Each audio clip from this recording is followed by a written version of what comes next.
함께 은혜 받으신 하나님 말씀 봉독하겠습니다. 창세기 16장 16절 그리고 17장 1절입니다. 창세기 16장 16절 그리고 17장 1절 우리 같이 읽겠습니다.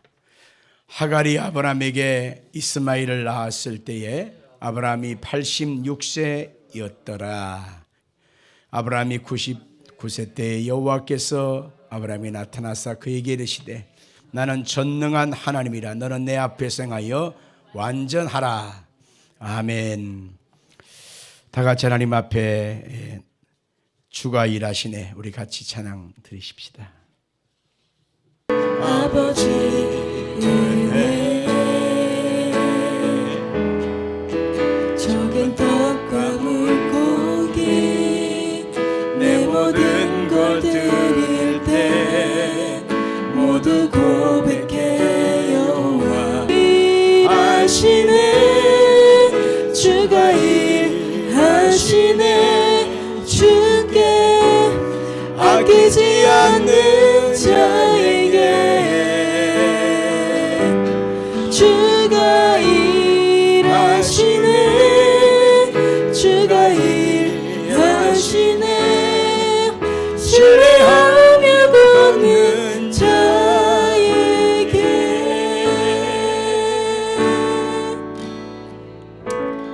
합심해서 한번 기도하십시다.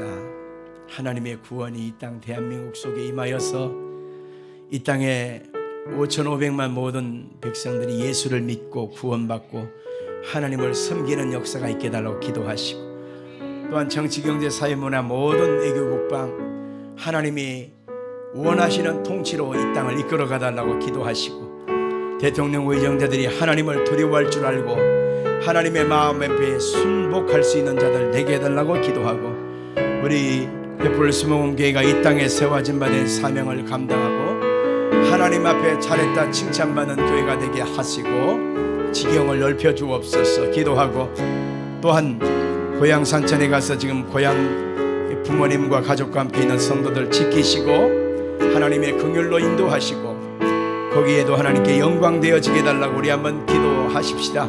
살아계신 아버지 하나님, 은혜와 사랑을 고맙고 감사를 드립니다. 오늘도 나의 구원과 생명을 위하여 예수님 십자가에 몸을 짓고 피 흘리사 우리의 구원이 되어주신 것을 감사합니다. 하나님을 예배하고 주님을 찬양하는 이 땅에 대한민국 그리스도의 백성들을 축복하여 주시기를 원합니다.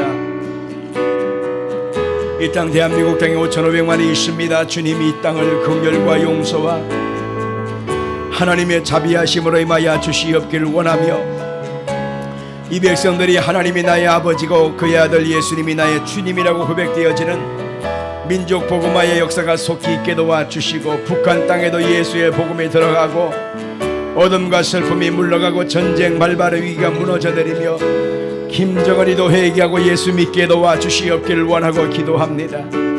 복음으로 예수로 하나 되고 통일되는 날도 속히 오게 도와주시기를 원합니다.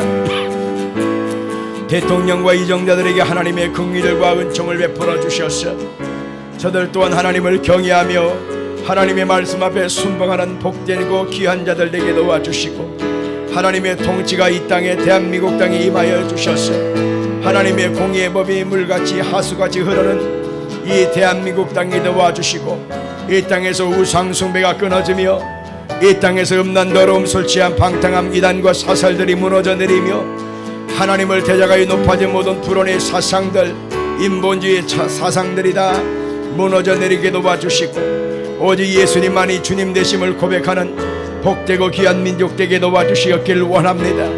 한국교회가 하나님의 성령 안에 끼어있게 도와주시고, 주의 종들이 하나님의 심판대 앞에 선다고 하는 사실 앞에 두려워 떨게 도와주시고, 이 땅의 그리스도인들이 빛과 사명을 아버지의 소금의 사명을 감당하게 도와주시었기를 원합니다.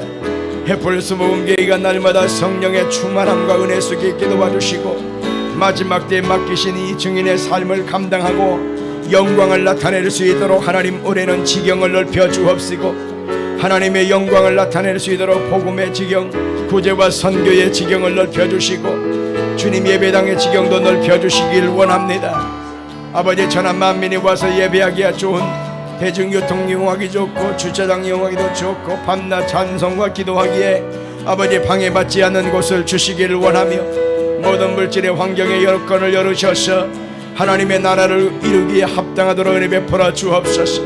오늘도 하나님 앞에 나오지 못하고 고향에 가서 하나님 가족들을 만나고 있는 모든 성도들 심령을 지키시고 그들의 심령에 예수를 심어주시기를 원하며 우상 숭배하거나 술 취함과 방탕하거나 악한 영에게 어리석음을 당하는 일 없게 도와주시고 하나님께 영광이 되는 우리 햇불 수목이 되도록 성령님 은행하시고 오늘도 예배를 축복해 주시길 원하며 성령님 이 자리에 와서 우리 예배를 연락하시고 각 사람의 심령 사모하는 영혼들마다 한없는 하나님의 은혜와 긍휼이 있도록 도와주시고 보배로운 예수의 피가 흘러넘치는 은혜의 생명이 가득한 시간 되게 도와주시옵기를 원합니다.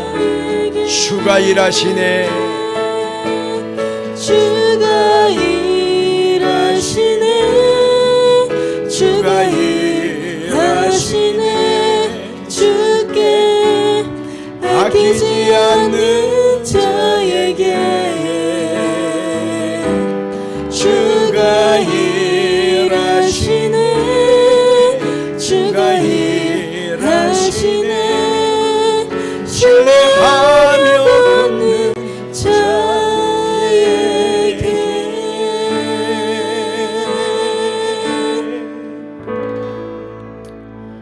하나님을 사랑하는 자 곧 그 뜻대로 부르심을 받은 자들에게는 모든 것이 합력하여 선을 이룬다 약속하셨습니다. 예배하는 이 복된 자리에 모여서 하나님을 찬송하고 예수 그리스도의 은혜를 찬양하며 성령의 임재하심을 간절히 구하는 모든 권속들 이들의 영혼 속에 생명의 은혜가 가득하게 하시고 소송되어지는 축복이 있게 하시고 하나님 앞에 구하고 찾고 두드리는 그 간절함이 오늘 이 예배를 통해서 이루어지게 도와 주옵소서. 어둠이 떠나가고 흑암과 저주가 끊어지며 하늘의 복과 땅의 기름짐의 풍성함을 얻는 은총의 시간 되게 도와 주시옵소서. 하나님께서 오늘도 성령으로 가득한 이 시간 되기를 소망하며 예수님 이름으로 간절히 기도합니다. 아멘. 하나님의 13년 침묵이란 제목으로 하나님 말씀을 증거하겠습니다. 우리가 잘 알고 있는 아브라함과 사라는 자식이 없었습니다. 그래서 젊은 여인 하갈을 통해서 자신들이 원하는 아들 이스마엘을 낳았다. 다 알고 계시는 사실일 것입니다. 창세기 17장 1절 같이 읽겠습니다. 아브라함이 99세 때에 여호와께서 아브라함에게 나타나서 그에게 이르시되 나는 전능한 하나님이라 너는 내 앞에서 행하여 완전하라. 이 구절 앞에 있는 16장 16절 마지막 구절도 한번 볼까요?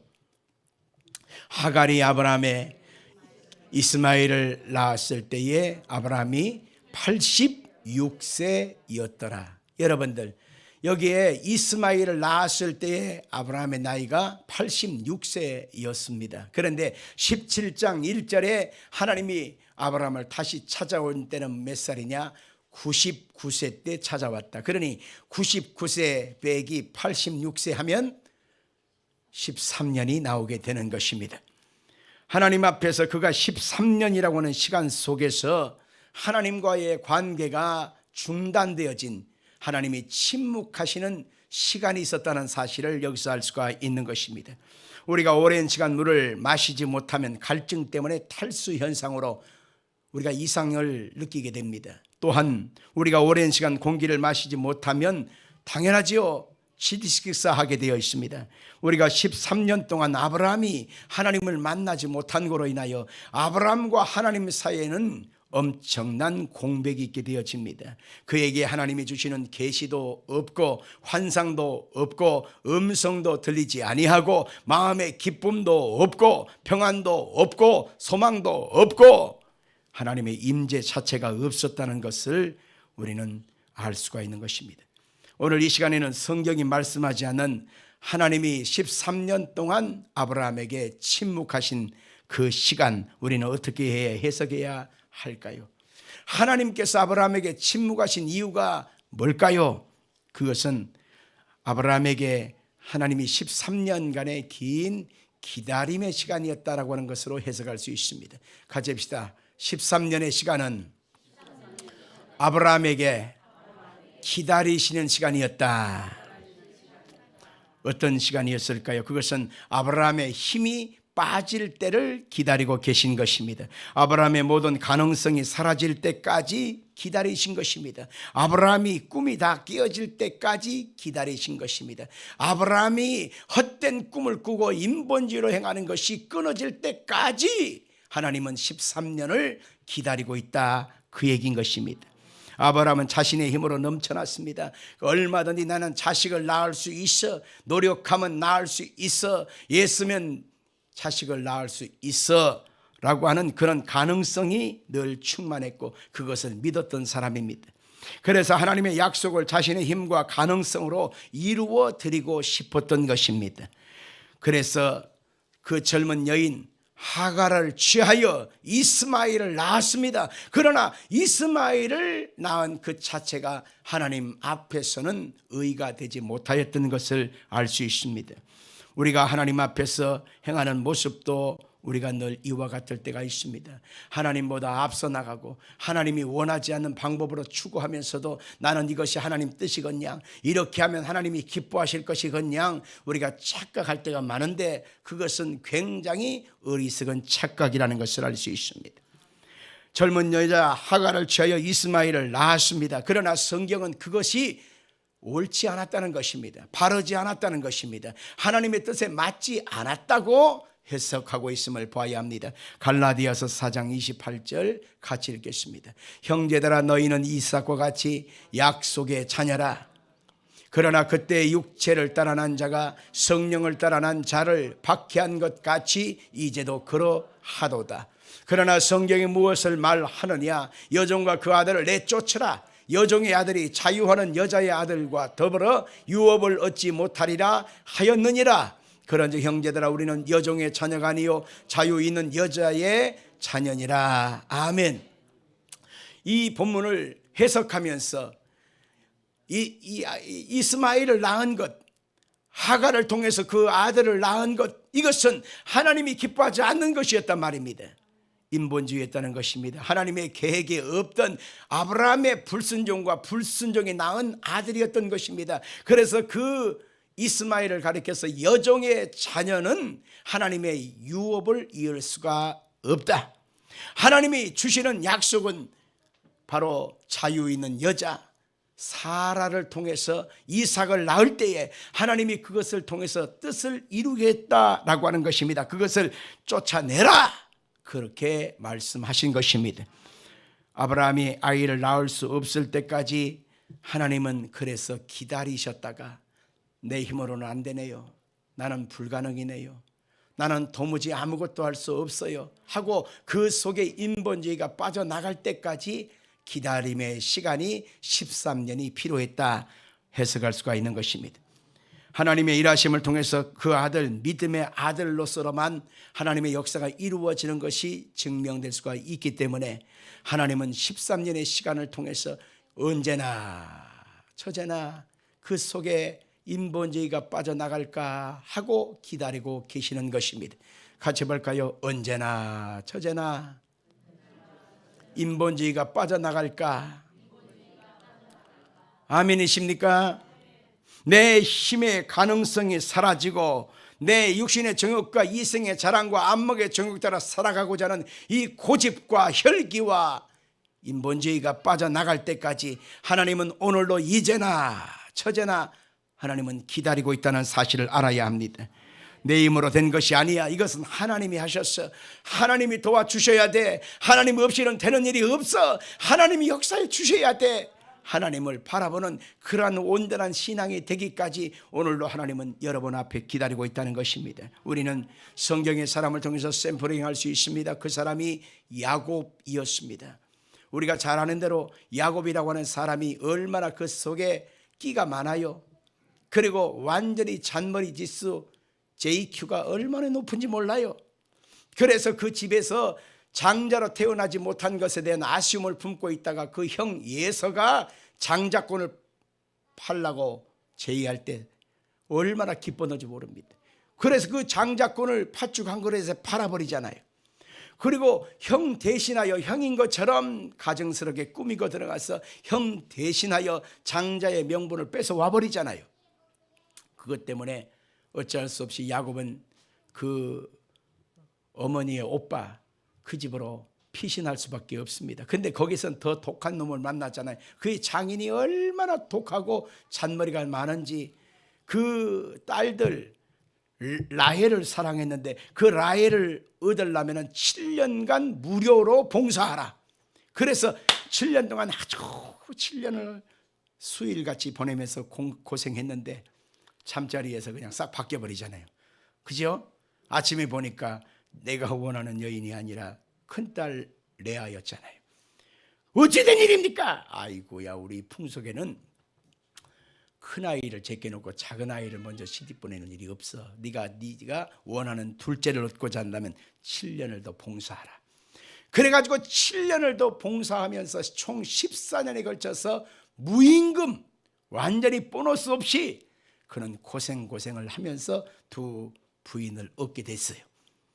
그러고 나서 어찌 하다가 거기서 또 두 여종들을 또 아내로 맞아갖고 총 4명의 부인을 통해서 20년이 다 차는 순간에 그는 자식들로 12명의 아들을 낳게 됐습니다. 그리고 그 장인에게서 무임금 하면서 재산이 없잖아요. 그러니까 나도 좀 분깃을 달라고 또 얘기해갖고 그가 얼룩덜룩이 양을 만드는 상황에서 그는 큰 부자가 돼가지고 20년 만에 자기 고향 땅으로 돌아오게 됐습니다. 목에 힘이 들어갑니다. 어깨가 쫙 펴졌습니다. 이제는 금이 환영하는 것입니다. 그래서 그가 고향 땅으로 돌아오니 이제는 반겨준 사람들이 많을 것이라고 생각했는데 아니었습니다. 형 에서가 20년 만에 안가품을 하게 하여 400명의 군사를 거느리고 오고 있다는 것입니다. 그럴 때 가만히 생각해 보니까 야, 내가 언제든지 어떤 상황이든지 다 이기고 극복했는데 이까지는 못하겠는가. 그래서 형 에서의 마음을 누그러뜨리게 하기 위하여 첫 번째 플랜이 뭡니까? 짐승떼 중에 좋은 것을 골라 선물을 보내는데 한꺼번에 보내지 않고 스페셜로 한 번 보내고 또 보내고 또 보내고 또 보내고 계속 선물을 보내면 형의 마음이 누그러질 것처럼 생각했는데 아니올시다. 대답이 없는 것입니다. 두 번째 플랜이 뭡니까?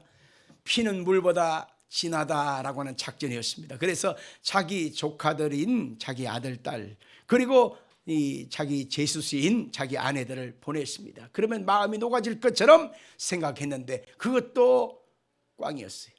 그래서 세 번째 플랜으로 가는데 그것이 뭐냐? 만약 형이 이 강을 건너오면 나는 36개 주랭랑이다. 뜬 눈으로 밤을 새우면서 기다리는데 하나님의 사자가 찾아왔습니다. 천사가 왔습니다. 그래서 어찌하여 하나님의 말씀 앞에 순복하여 하나님의 뜻 앞에 나아가지 않느냐. 그럴 때에 그가 마음속에 아니 왜 내 뜻대로 축복해 주지 않습니까? 라고 하는 고집을 부리다가 씨름을 하다가 결국 그 환두뼈가 부러지고 어그러지게 됩니다. 사람의 몸을 지탱하고 있는 환두뼈가 부러지는 순간에 몸의 균형을 잃고 쓰러질 수밖에 없어요. 그런데 그 순간에 쓰러지는 순간 딱 깨달아지는 것은 뭐예요?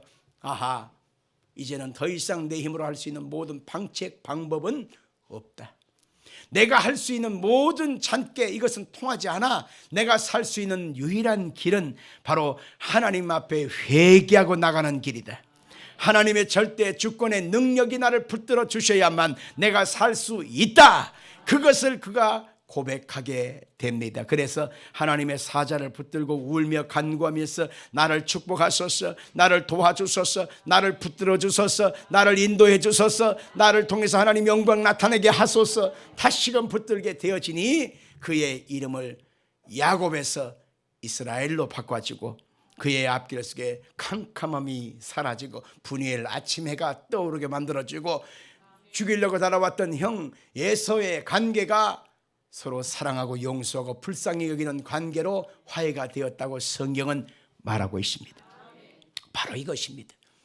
사람이 애쓰고 노력하고 잔꾀를 부리고 여러 가지 모사와 술수를 통해서 뭔가를 뚫어보려고 예를 쓰지만 여러분 항상 느끼는 것은 그때뿐이라는 것입니다. 그것밖에 안 된다는 것입니다. 더 이상 그것으로는 안 된다는 것입니다. 하나님이 그 술수 방법 인본주의가 깨어질 때까지, 그래서 하나님은 기다리신단 말입니다. 그 방법이 더 이상 통하지 않구나, 하나님의 도우심 외에는 안 된다라고 하는 사실을 고백할 때까지 하나님은 기다리신단 말입니다. 그 몸에서 인본주의가 빠져나갈 때까지 아브라함도 13년이라고 하는 시간이 필요했던 것입니다. 그래서 하나님은 거기까지 기다리신 것입니다. 우리는 또 샘플링 해볼 사람이 누구냐면 요셉이었습니다. 요셉이라고 하는 사람이 어릴 적에 아버지의 집에서 사랑받고 클 때에 하나님이 보여주시는 희한한 이상을 꿈을 꿨습니다. 밤하늘에 별들이 11별들이 빙 둘러서더니만 자기한테 절하고 해와 달도 절하는 것이었어요. 어느 날 들판을 보니까 들판에 있는 11볕단이 빙 둘러서더니만 자기 중간에 있는 자기 볕단한테 절을 꾸벅하는 것입니다. 야, 나는 분명히 그렇게 될 것이다. 형제들 중에서 내가 최고로 높은 사람이 될 것이고 다른 형들들이 나한테 다 절할 것이다. 이런 엄청난 꿈을 꾸고 그 꿈 때문에 형들이 그를 죽이려고 달라들고 나중에는 그를 애굽의 종살이로 팔아버렸습니다. 그러고 나서 그는 거기에서 애굽에서 종살이하면서 하루하루 절명의 시간, 고통의 시간을 보냈습니다. 그러다가 누명을 쓰고 감옥살이를 들어가고 2년 동안 거기에서 처박혀 있고, 그는 그 속에서 내일을 기대할 수 없는 그런 상황으로 매일매일을 살 수밖에 없는 상황이었습니다. 하나님이 과거에 나한테 보여주신 그 꿈은 무엇이냐? 11볕달이 절하고 11별이 나한테 절하는 꿈은 과연 무엇이냐? 나는 왜 이럴까? 나는 왜 이럴까? 그런 시간을 보내면서 탄식하고 아무것도 기대할 수 없는 절망의 상태까지 오게 됐습니다. 그런데 어느 날 때가 되니 바로 왕이 꿈을 꾸었습니다. 7년 풍년, 7년 흉년의 꿈을 꿨습니다.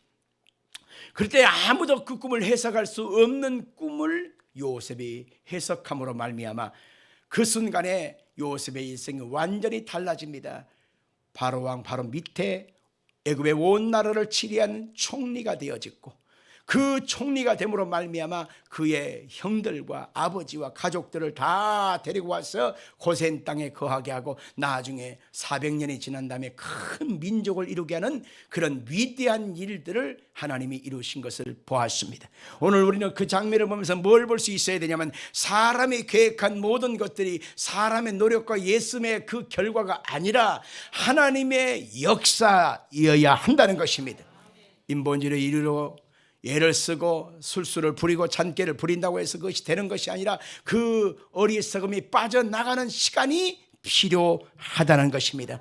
바로 그 순간은 하나님의 침묵이었지만 그 침묵의 시간은 하나님이 나를 버리거나 외면한 시간이 아니라 그 시간은 바로 하나님이 나를 위해서 또 다른 계획을 이루고자 하는 기다림의 시간이요, 계획을 이루어가는 시간이요, 그것을 통해서 영광을 받으시기 위한 하나님의 예비된 시간이었다 라고 하는 것입니다. 우리는 모세를 통해서도 알 수 있습니다. 모세가 태어날 때의 그 시대적인 상황은 모세는 반드시 죽어야만 될 운명이었습니다. 그러나 하나님께서 감동하셔서 그 산파들의 마음이 하나님의 사람으로 바뀌어졌잖아요. 그래서 죽이지 않고 살려주고 거기에서 3달 동안 무럭무럭 키우게 되지만 더 이상 할 수가 없으니까 나일강에 띄우잖아요. 바로 거기에 하나님께서 예비된 바로의 딸 공주가 거기서 목욕하다가 거기서 엎을 수 있는 상황이지만 또 감동하셔서 데리고 몰래 궁궐로 들어가서 자기의 양아들로 키우게 되지 않습니까? 그 순간부터 우리는 예측할 수 없는 상황 속에 자꾸 전개되는 모습을 봐야 합니다. 40년 동안 애굽의 공주의 아들됨을 보면서 그는 많은 애굽의 선진 문물을 공부했습니다. 정치, 경제, 사회, 문화, 애교, 국방 지도자로서 왕으로서의 모든 힘을 길렀습니다. 그가 자신했습니다. 내 힘으로는 모두 할 수 있다. 나의 지식과 지혜와 모략을 통해서 모든 것을 할 수 있다. 그런데 그 결과가 무엇입니까? 2사람의 애굽 사람을 쳐 죽이는 살인죄로 끝나고 만 것입니다. 어찌할 수 없이 그는 미디안 광야로 도망을 가서 양떼를 치는 목동이 되고 말았습니다. 그의 지금 나이가 80세 된 노인이 되었습니다. 이제는 자기 힘의 기능이 떨어지고 지혜의 지식이 다 소멸되어지고 말조차도 제대로 할 수 없는 덧없는 사람이 되고 말았습니다. 그는 더 이상 좋은 날들을 꿈을 꾸을 수 없는 나이였고, 그는 더 이상 앞으로 나아갈 수 있는 희망조차도 없었습니다. 그런데 80세 된 노인 모세에게 하나님이 찾아오셔서 내가 너와 함께함이라, 내가 너를 통해서 나의 민족을 출애굽시키리라. 하나님이 위대한 사명을 그에게 맡기셨고 그와 함께 하심으로 말미암아 영광을 받으신 것을 볼 수가 있는 것입니다. 80세 노인의 힘 빠진 모습을 상상해 보십시오. 더 이상 그에게 무슨 의의를 기대할 수 있겠습니까? 그런데 하나님은 그 모세의 40년 그 광야길 속에서 하나님은 모세를 독을 다 빼내신 겁니다. 혈기를 다 빼내신 것입니다. 인본주의를 다 빼내신 것입니다. 나의 꿈, 나의 가능성을 다 빼내신 다음에 하나님의 새로운 가능성, 하나님의 새로운 꿈을, 하나님의 새로운 믿음을, 하나님의 새로운 계획을 그 속에 알려주심으로 말미암아 하나님과 함께하는 사람, 하나님의 사람 모세를 만드신 것을 볼 수가 있는 것입니다. 우리의 모습은 과연 어떻습니까? 우리는 한때는 자신감과 용기로 가득했습니다. 내게 힘이 있으니, 내게 능력이 있으니, 나의 노하우가 있으니, 나의 경험이 있으니, 나에게 준비한 모든 것들이 있으니, 물질이 있으니, 내 뒷배경이 있으니 나는 얼마든지 할 수 있다고 뛰고 달리고 무언가를 하려고 애를 썼지만 그 모든 것이 꽉 찬 그 주먹 속에 있는 진흙들이 빠져나가는 것처럼 다 나를 떠나가 버리고 말았습니다. 이것 가지고도 안 돼, 저것 가지고도 안 돼. 그러면서 끊임없이 내 마음속에 용기의 근원됐던 것이 다 사라져갈 때에 우리의 마음속에 단념하고 낙심하고 주저앉게 되는 것입니다. 이제 1살, 2살 나이를 더 먹게 되니 모든 용기는 사라지고 이제 나이 먹는 것에 대한 두려움, 일이 무섭고 무겁고 힘이 들게 되었습니다. 몇 번의 실패를 경험하다 보니까 이제는 실패가 두려워서 일조차도 시작하지 못하는 이제는 겁쟁이로 전락하고 말았습니다. 우리의 마음속에 다가온 이런 쉽게 포기하고 빨리 절망하는 것이 익숙해질 때에 여러분들 우리의 마음에 어떤 마음이 드나요? 왜 하나님은 나에게 잠잠하십니까? 왜 하나님은 나에게 침묵하십니까? 왜 하나님은 가만히 계시나요? 나는 뭐해요? 라고 하는 그러한 외마디 비명을 지르게 됩니다. 그런데 여기서 꼭 기억해야 될 일은 바로 그 순간이 축복의 시간이라는 것입니다. 그 순간이 하나님의 기회의 시간인 것입니다. 그 순간이 하나님이 역사하시는 새로운 일을 하시는 시간이라는 사실을 믿기를 예수님으로 축원합니다. 포기하고 낙심하고 좌절된 아브라함에게 하나님이 말씀하시는 소리가 들려줍니다. 2가지가 있었네요. 첫째가 바로 뭐냐면 나는 전능한 하나님이다. 1절에 같이 한번 읽을까요? 1절입니다. 읽어봅시다. 아브라함이 99세 때에 여호와께서 아브라함에 나타나서 그에게 이르시되 나는 전능한 하나님이라 너는 내 앞에서 행하여 완전하라. 같이 볼까요? 나는 전능한 하나님이라. 나는 전능한 하나님이라. 엘샤다이. 같이 해요. 엘샤다이. 전능한 하나님으로서 아브라함에게 찾아왔습니다. 실패합니다. 무기력합니다. 능력이 다 빠져버렸습니다. 아무것도 할 수 없는 낙심되어져 있는 이 사람에게 찾아오셔서 아브라함아 걱정하지 마라. 내가 있잖아. 나는 누군지 알아? 나는 전능한 하나님이야. 아멘 좀 해요. 나는 전능한 하나님이야. 하나님은 전능한 하나님으로서 99세 때 되어진 아브라함에게 지금 찾아오셔서 말씀하신 것입니다. 하나님이 함께 하시면 할 수 있다는 것입니다. 하나님이 함께 하시면 새로운 비전, 새로운 계획들이 이루어질 수가 있다. 그 얘기인 것입니다. 내가 할 수 있으니 너는 얼마든지 가능해. 내가 할 수 있으니 너도 할 수 있어. 하나님은 그렇게 말씀하시는 것입니다. 2번째 하나님이 아브라함에게 찾아오셔서 하시는 말씀은 바로 뭘까요? 너는 내 앞에서 행하여 완전하라. 같이 볼까요? 너는 내 앞에서 행하여 완전하라. 아멘. 다시는 실수하지 마라. 다시는 죄 짓지 마라. 너 경고하는 거야? 경고하는 거야? 이번이 마지막이야? 이런 소리가 아닙니다. 너는 내 앞에서 행하여 완전하라. 그것은 바로 뭐냐면 하나님 앞에서 자기 자신의 연약함을 발견하고 무능함을 인정하고 하나님의 역사 없이는 우리가 할 수 없다고 하는 그러한 신앙을 그에게 물으신 것입니다. 사람은 완전한 사람은 없지요. 노력한다고 되는 것도 아닙니다. 사람은 늘 불안한 존재입니다. 그만큼 사람은 연약한 것입니다. 그래서 사람은 하나님의 손을 잡아야 합니다. 하나님의 손이 함께하면 다시 일어설 수가 있는 것입니다. 하나님의 손이 나를 떠나지 아니하면 어떤 상황도 우리는 뚫고 나갈 수가 있는 것입니다. 우리의 완전함이 아니라 하나님의 손이 완전한 것입니다. 우리의 능력이 완전한 것이 아니라 하나님의 손이 완전한 것입니다. 그래서 하나님의 손에 붙들린 바 되어지면 주께서 역사해 주시는 것입니다. 그래서 두려워하지 말라, 내가 너와 함께함이라. 나의 의로운 오른손이 너를 붙들이라고 하는 표현이 바로 여기에 해당하는 것입니다. 하나님의 손은 또 다른 가능성입니다. 하나님의 손은 또 다른 일하심입니다. 내 상황 속에 지금 하나님이 아무것도 보여주지 않고 아무것도 들려지지 않고 아무것도 잡혀지지 않는다고 해서 낙심할 것이 아니라 하나님의 손이 나를 붙들고 있다고 하는 사실만 우리가 믿어진다면 그 손은 오늘로 일하시는 손이 되어 주시는 것입니다. 성경에 보니까 하나님의 손에 대한 내용이 우리 가운데 강조된 부분이 참 많습니다. 몇 번 한번 읽어볼까요? 민수기 11장 23절 같이 읽습니다.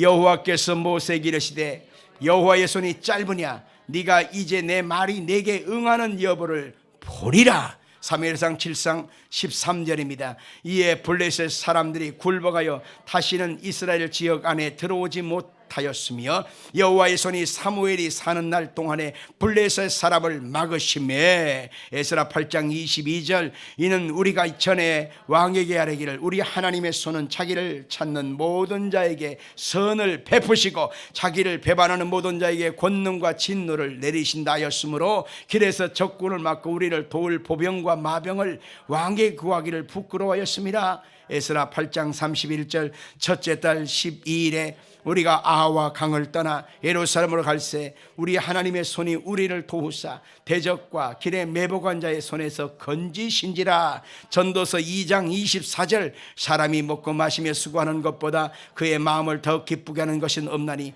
내가 이것도 본즉 하나님의 손에서 나오는 것이로다. 사무엘상 12장 15절 너희가 만일 여호와의 목소리를 듣지 아니하고 여호와의 명령을 거역하면 여호와의 손이 너희 조상들을 치신 것 같이 너희를 치실 것이라.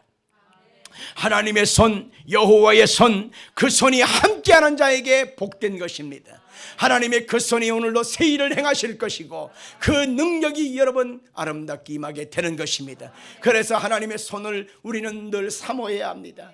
하나님의 손이 보이지 않지만 오늘도 나의 손을 붙들고 있고 그 손은 나에게 등을 탁 대면서 걱정하지 마라, 내 아들아 내 딸아 염려하지 마라, 등을 도닥이면서 용기를 불어넣고 계시는 하나님의 은총의 손인 것입니다. 먹고 마시는 모든 수고하고 예수는 열매들이 바로 하나님의 손에서 나온다고 말하고 있잖아요.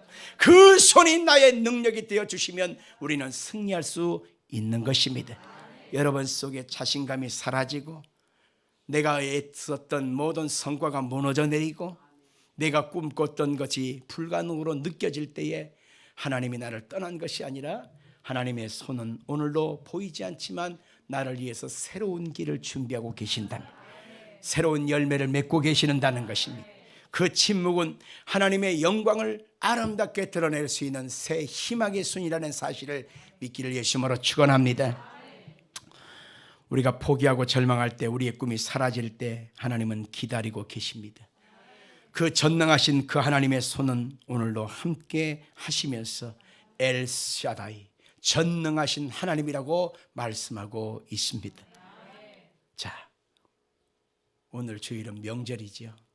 그래서 이 명절날 기쁨으로 가득한 사람도 있지만은 마음속에 이 명절 자체가 별로 달갑지 않은 사람이 있을 것입니다.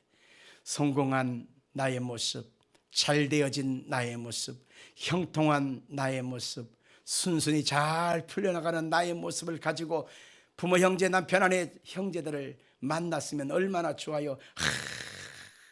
얼마나 좋습니까? 근데 꼭 물어요. 오늘 나이가 몇 살이지? 부터 시작합니다. 네 나이가 몇 살이지? 부터 시작한 다음에 어떻게 좀 모아놨니? 어떻게 좀 되어져 가고 있니? 이걸 묻습니다.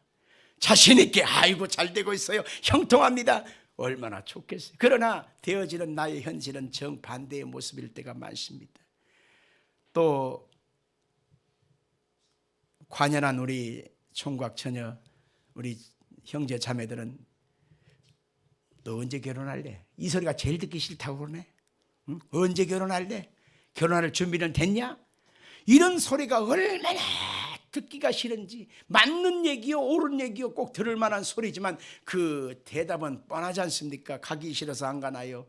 상황이 다 그러니 우리의 마음속에 항상 대답할 준비가 되어 있지 않기 때문에 명절날 사람 만나는 것이 두려운 사람, 마음이 위축되는 사람이 참 많습니다. 우리가 그러나 꼭 기억해야 될 일은 오늘 이 순간에도 하나님은 나에게 새 일을 준비하고 계시고 아름다운 역사를 이루어가고 계시는 것입니다. 하나님이 보이지 않는다고 해서 안 보이는 것이 아니라, 침묵하고 계신다고 해서 하나님이 없는 것이 아니라, 그 하나님은 오늘도 여러분에게 일하고 계십니다. 좋은 일을 계획하고 계십니다. 그 과정 속에 있다는 사실을 믿고 나는 하나님을 기대합니다. 전능하신 하나님을 믿습니다. 그 하나님이 오늘도 역사하실 것을 기대합니다라고 하는 그 소망으로 다시 한번 일어나기를 예수 이름으로 축원합니다.